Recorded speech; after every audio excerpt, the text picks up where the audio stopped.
Una promessa mantenuta, un obiettivo raggiunto che vuole essere anche un punto di partenza per arrivare sempre a migliorarci. Quindi veramente sono soddisfatta, esprimo una soddisfazione grandissima mia ma anche di tutta l'amministrazione comunale, perché questo è un regalo fatto ad una comunità perché possa rimanere nel tempo.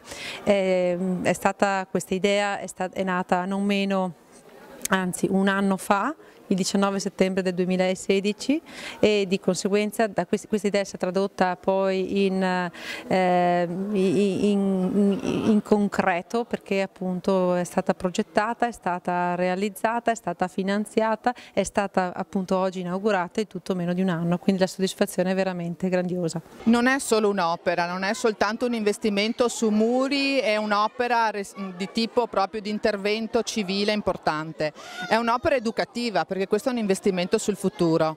L'ufficio scolastico regionale, l'ufficio scolastico anche di Treviso, che oggi rappresento qui a nome della collega, fa le proprie felicitazioni non soltanto a questa amministrazione e alla sua caparbietà, ma anche l'investimento pubblico di una comunità alla quale si consegna un grosso investimento per il futuro. Ne siamo veramente orgogliosi e contenti. Davvero si realizza un sogno e che poi è in realtà una necessità, che era quello di mettere in sicurezza i ragazzi anche delle scuole medie e di poter realizzare all'interno della scuola primaria, dell'edificio della scuola primaria, degli ambienti, degli spazi adatti proprio all'attività di insegnamento e apprendimento per i nostri alunni delle scuole medie. Sono stati fatti importanti lavori di adeguamento sismico, di efficientamento energetico e di creazione di nuovi spazi, e di questo noi siamo particolarmente grati alle amministrazioni comunali, che sappiamo essere anche sempre molto in difficoltà da un punto di vista economico. Il tutto è stato realizzato in pochissimi mesi, perché se pensiamo che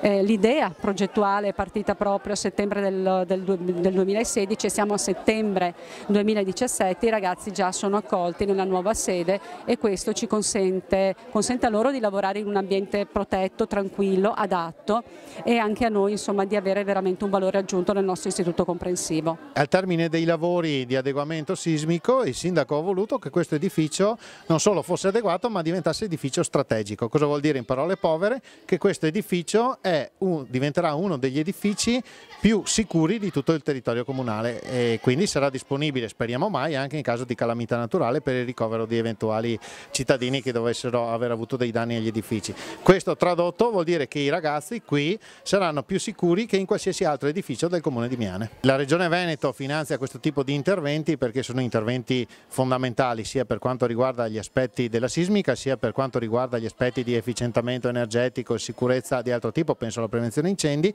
Cerchiamo di fare del nostro meglio aiutando i comuni. Certo è che se una parte del residuo fiscale che oggi va a Roma e poi viene destinato ad altre parti d'Italia rimanesse in Veneto, potremmo fare molto di più. Stiamo parlando di 15 miliardi di euro ogni anno che vanno a finire in altre regioni e potrebbero rimanere in Veneto.